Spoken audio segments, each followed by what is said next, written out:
Greetings from the road, it's Freighter Jim. It's a Tuesday morning after Memorial Day, which is Monday for most folks. I'm here with a couple of guys at Rootlieb Auto Body Parts. And what's impressive about this is a family-owned and operated business. The gentleman on the right has been here since 1977, straight out of high school. He'll introduce himself. And then the gentleman on the left has been here 19 years, so he's just a relative newcomer. And we'll start with him. You're working on a Fender there. What are you working on? This is a 1917 through 25. Is that a for a Model T? It's for a Model T, yes. Okay, so what's your specialty? I mean, what do you like to work on, or what are you working on here? Mainly Fenders? Yes, I'm the main Fender guy, and my favorite would be the 1915. So 13 through 15. They're fairly easy to work on. Okay. And they're one of our best sellers. Okay, 13 to 15. Yeah. So do you also do 13 and earlier Fenders? Oh yes. 1908 we do Model Rs, Model S. Really? Yeah. Okay. And you've been here 19 years. 19 years, yeah. Now, was it hard to learn how to do this? Did it take you a while to pick it up? It does take a little while to just remember everything. Right. But when I first started, I was told, not a lot of people can do this kind of work. Right. It can be repetitious, but it's also new. Right. Do you find that there's variances in the metal to make it somewhat temperamental? Like you can have different pieces of metal react differently to you handling it. So you're not obviously a machine, but you basically have to have a little give and take when you're working with the metal, right? Yeah, there's some variances in it. Okay. Usually it's when we get a new load of material. Really? It's not made exactly the same. Sometimes it's a little stiffer. Right. Sometimes it's a little softer. I don't know if I'm saying this correct, but what comes to my mind is annealing, annealing. Does that have to do with the softening of the metal or the workability of the metal? Is that correct or not? Well, annealing is usually heating it up. Okay. And I guess that would harden it. Okay. Yeah, heating it up is going to harden it. Do you guys ever have to heat or temperature adjust metal to work with it? Not our material, but we do the rivets. Every once in a while, we Really? have to anneal the rivets. Really? So you'll have to heat the rivets up. Yeah. Will that expand or harden them? It'll expand them and make them a little tougher. Okay. So I don't want to take you away from your work, but you obviously have a general pattern here that you form the fender in. Yes. And then you use C-clamps.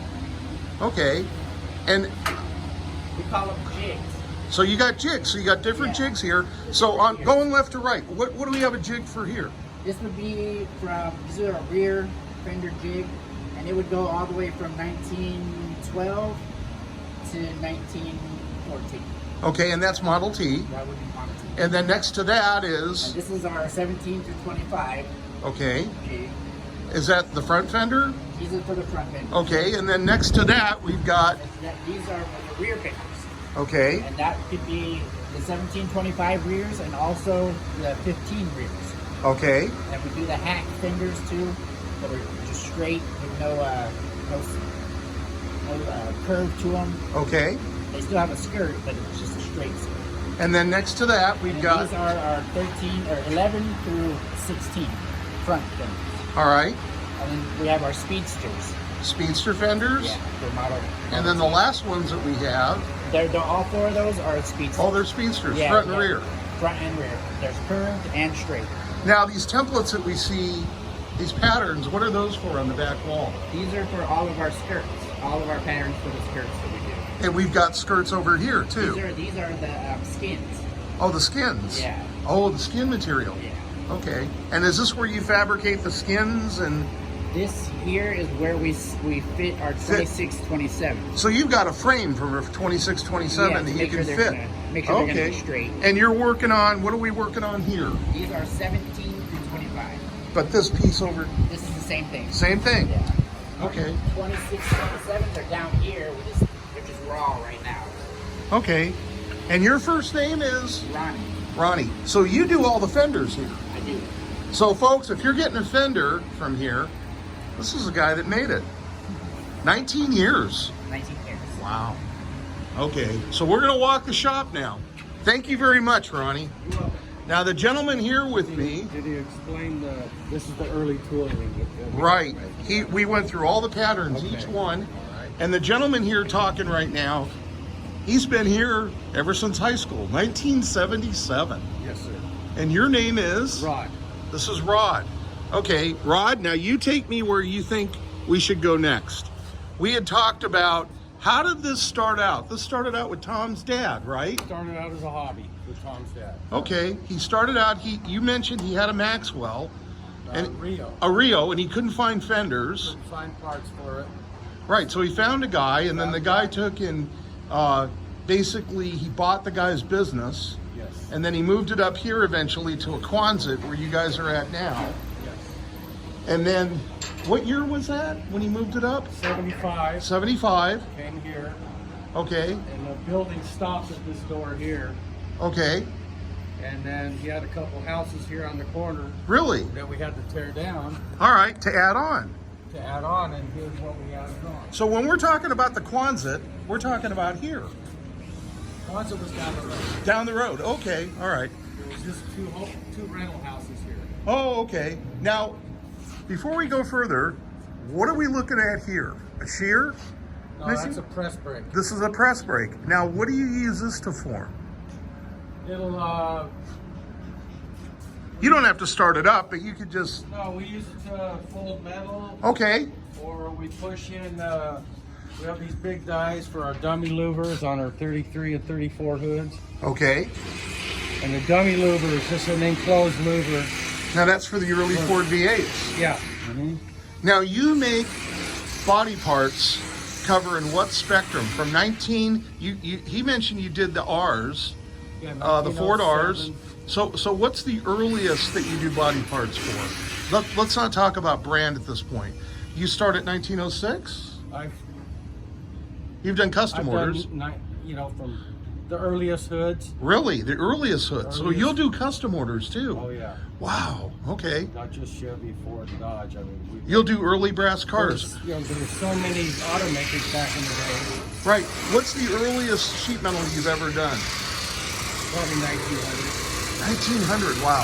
So this is where we're at, folks, in Turlock.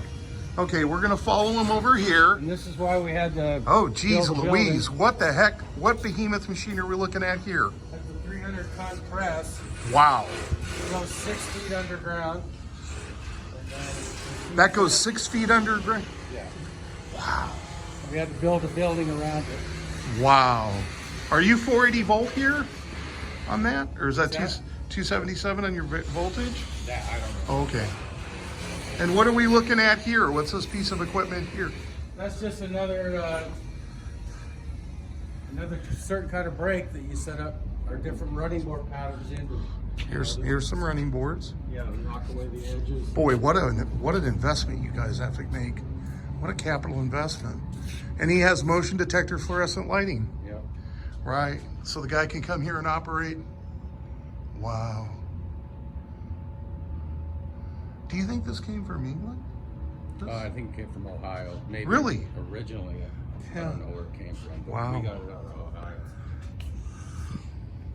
Now, are these some of the original pieces of equipment you were mentioning that he started with? No. Oh, okay. I'll show you that down there. Okay. So we're walking through. Wow. And you mentioned Tom still wholly owns the company, but he's mostly in Ohio now, but he comes out periodically. That's correct, yes. And he was just here. Just here, made those running boards you just saw. Oh, so he came out to do a run of running boards. Yeah. Finish up his cars, which you're going to haul back one. Right. And he's going to come back out, Work on the other one. work on the other one. This is basically where we keep our inventory. Okay, so here you have like inventory. You have hoods. Right in here. So you have a certain amount of parts available for people that are calling in. Yes. You have a stock. But again, you don't want to lay in too much stock because you don't know what the hell is going to happen with the economy. So again, we've got another gentleman here working by hand. Now, what is he working on here?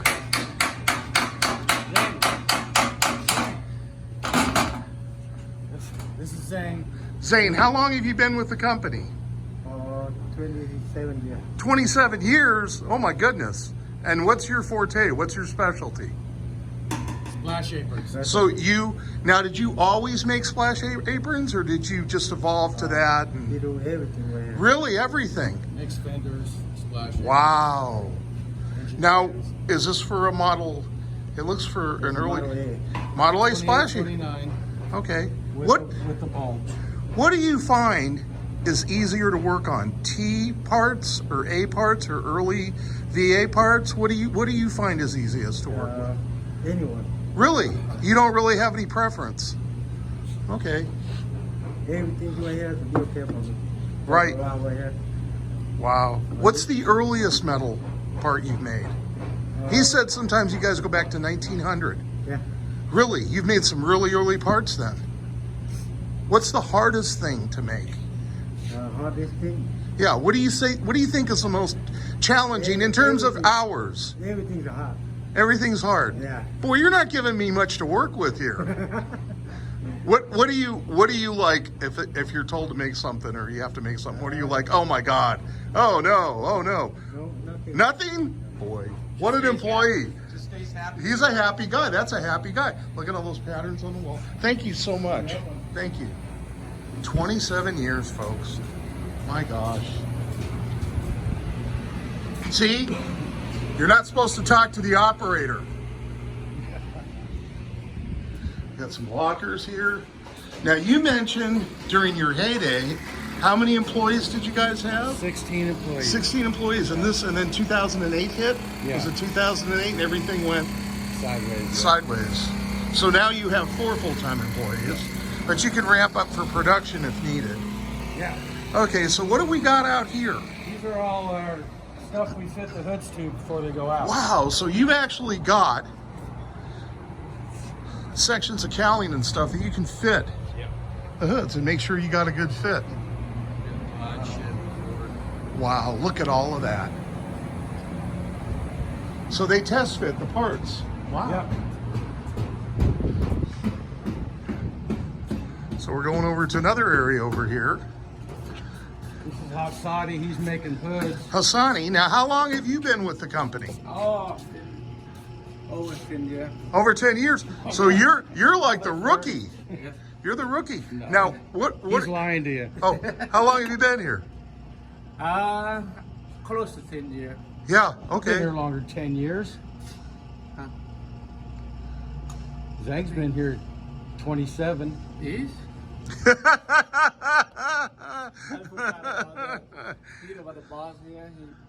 Now, what are we working on here? You're working on some hoods? Yeah, these are, 1723? Okay. 25. Oh, 24, 25. So as you can see, folks, everything here is hand fabricated. It's very labor intensive. Yeah, he's gonna roll this material around this plate, Look at that. hammer it flat, like, It's going to show you what that's going to turn out to be. like Wow. that. And then we'll stick wire in there, some 1/8" wire, Wow. That's amazing. and then roll it around so it looks like that. You know, I'm here, folks, and I'll tell you, you can't really appreciate unless you would come down here how much labor is involved here. You know, the equipment, but then everything is finished by hand. And it's just amazing, you know? And it probably really hasn't changed with the exception of the power equipment to the way you guys do stuff back when you started, right? Right.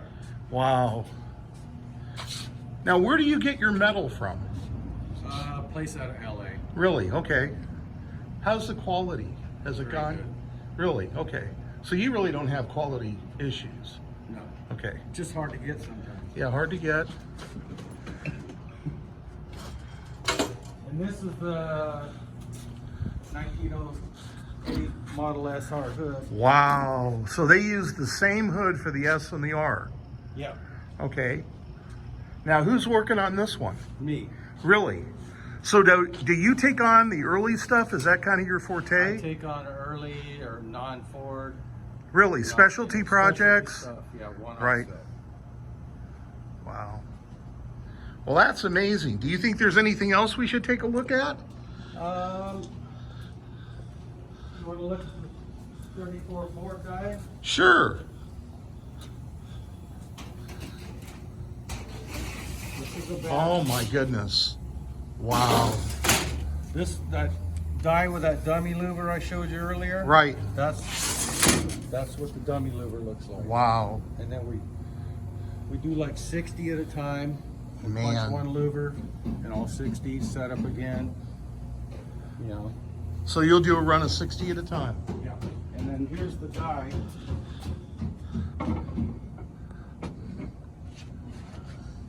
Look at that. Wow, that's the die to punch that. To punch those louvers. Wow. And the center comes out. Look at that. See, the center comes out.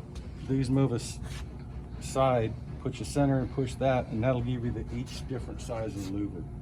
So you had mentioned when we were talking earlier, you have some pieces of equipment back from when you guys have started out. Maybe we'll look at that. But all of these dies, everything we see here, you had to fabricate all of that. Yeah, we had these made. Wow. So you have a lot of dies. Yeah, we have these louver dies here that, you know, we made all these back in the early days. Right. Yeah. Wow. Isn't that amazing? So obviously there's a big capital investment. Oh, Thank you for showing me back that. in the 70s and 80s, you could do it back then. Right. It was reasonable. Today it'd be like cost prohibitive. Now, is there any? These are some of the old presses. we Okay, so started out with. when you first started out, when Tom first started out, these are the old presses right Yep. here. Okay. This is the Model A, 29 Model A louver die. Okay, and you still use that? We still use it, and we made it back in the day. Wow. So, how old do you think that machine is? From the 40s, maybe? I would say so. Yeah, wow. Jeez, man. Well, this is very... Yeah, we have to maintain them. And, Yeah, you have to maintain them. Wow. Do you get very many visitors that stop by? Every once in a while. Yeah, We used to get a lot. We used to have open houses. right, and get tours and Get people tours, come in and... A lot of car clubs would come through, Right. you know. So folks, now you know where your body parts are made. Not only are they made in the USA, but they're made by long-term, obviously talented employees. And this is a trade, and it has to be compensated and viewed as a trade. So that's, you know, you think parts are expensive, you have to have a skilled operator, and you have to maintain your equipment, which is just amazing. And you guys probably have to work on these when they break down.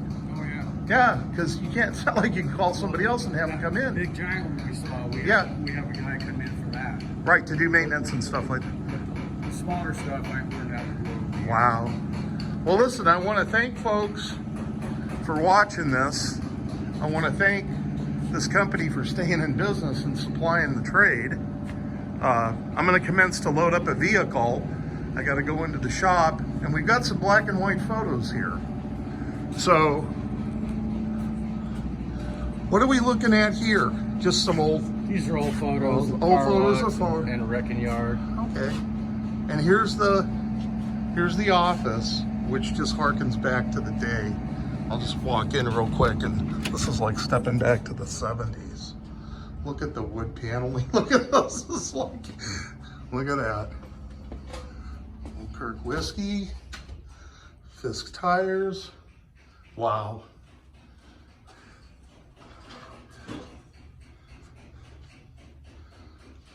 He took all the good stuff to Ohio with him, and then he left us with a few scraps here.